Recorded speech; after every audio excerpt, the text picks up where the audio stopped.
Welcome to PlayPianoTODAY.com.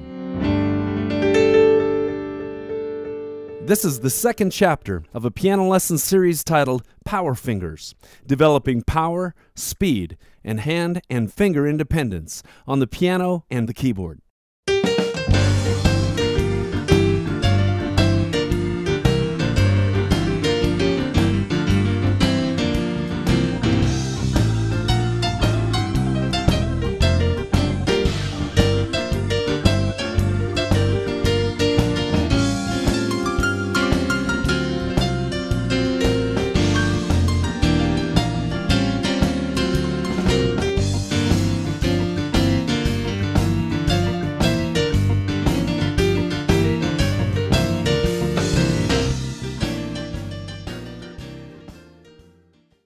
One of the biggest hurdles that piano players have got to jump over is getting their hands and their fingers to play independently of one another.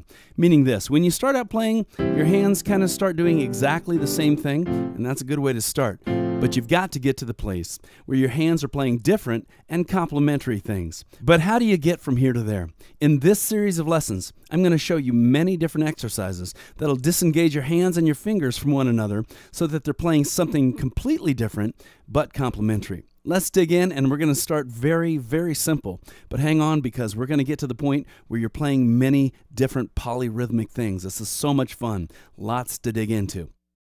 One of the simplest exercises to begin is starting with the simple chord in both hands. This is E minor, E, G, and B.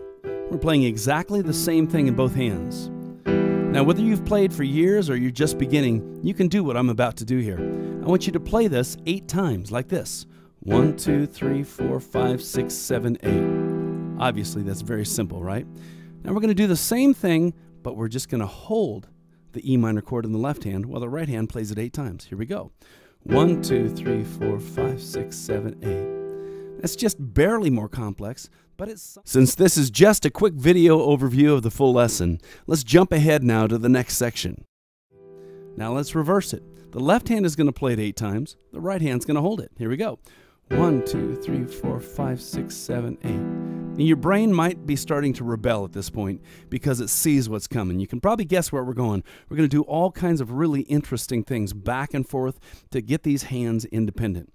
I'm hoping that you'll go to your keyboard and you'll try this stuff as we're digging in. But let's do that back and forth. So the right hand's going to play 8 times while the left hand holds, and then vice versa, right in a row. Here we go. 1, 2, 3, 4, 5, 6, 7, 8. 1, 2, 3, 4, 5, 6, 7. Back and forth. 2, 3, 4, 5, 6, 7, 8. 1, 2, 3, 4, 6, 7, 8. Kind of interesting. So go back and practice that. When you're ready for the next step, here it is. And now we're going to take it to the next level. Your right hand is going to continue doing exactly the same thing, but now the left hand is going to play twice as fast, like this. 1, 2, 3, 4, 5, 6, 7, 8. Did you get that? So the left hand is hitting twice as fast. Let me do it again. 1, 2, 3, 4, 5, 6, 7, 8. One more time. 1, 2, 3, 4, 5, 6, 7, 8. Now let's swap hands. You can see what's coming here, right? 1, 2, 3, 4, 5, 6, 7, 8. And my right hand is hitting twice. 1, 2, 3, 4, 5, 6, 7, 8. This is getting increasingly complex, but we're going to dig into the point where your hands really don't have to think about it. So now let's go back and forth. Here we go. 1, 2, 3, 4, 5, 6, 7, 8. 1, 2, 3, 4, 5, 6, 7, 8. This is the tricky part, going back and forth.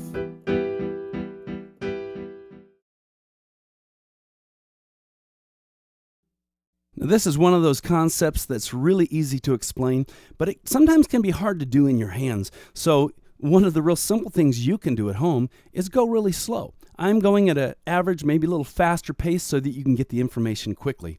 But you can play it this fast, right? And swap it.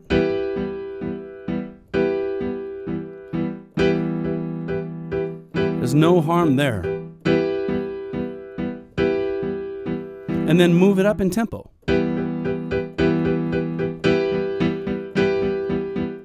Because we're actually going to go another step further. But you know what? Practice what you know until you get it real comfortable. So now the next logical step is to double the speed in the slow hand again, like this.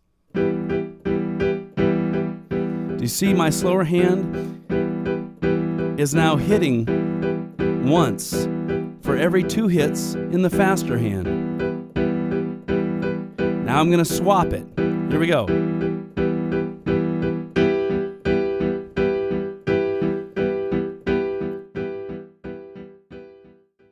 Here's a tip.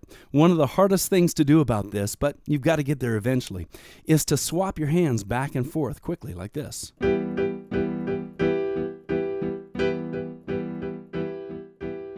You see my hands are taking... Okay, we're moving to get your hands and your fingers independent and complementary of one another. So now we're going to do a very similar exercise, but now I'm going to teach you how to do that moving through different progressions. Now let's get out of the world of hand independence just for a second and talk about some simple chords. In this exercise, we're going to use E minor in both hands, E, G, and B. We're going to use C major, C, E, and G. And we're going to use one other chord, B major, B, D sharp, and F sharp. Okay, so now I want you to practice these 3 chords, E minor, C major, and B major. Now, if you get into this exercise and you can't do it because you don't know the chords, don't blame me, because you can pause the video, okay? So E minor, C major, and B major. Now, I'm going to show you something simple, and then we're going to move into something, actually, it's rather beautiful. Let's play those 3 chords now. We're going to jump further ahead in the lesson now, to the point where we've gone through and studied many different chord progressions and brought this exercise up to speed. Playing really interesting chord progressions and different rhythms in both hands.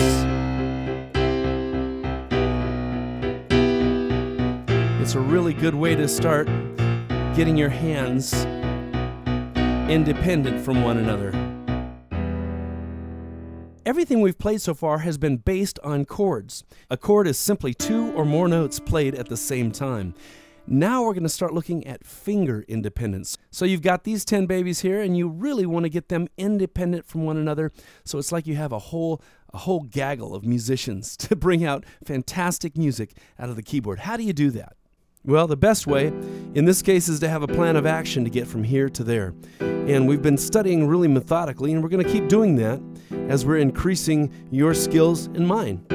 So we're going to continue in the vein of using these 3 chords, E minor, C major, and B major. But now we're going to do a few different things with them. We're going to get to finger independence in just a minute, but I want to talk to you about something we can do different with the chords, because you know what I like to do is also sneak some musical things in while we're doing all these exercises. Sneak some interesting things in that hopefully will spark your creativity and inspire you to do some fun things of your own, because after all, that's the point, right? We're going to start with the E minor chord, and we're going to take the top note and move it up like this.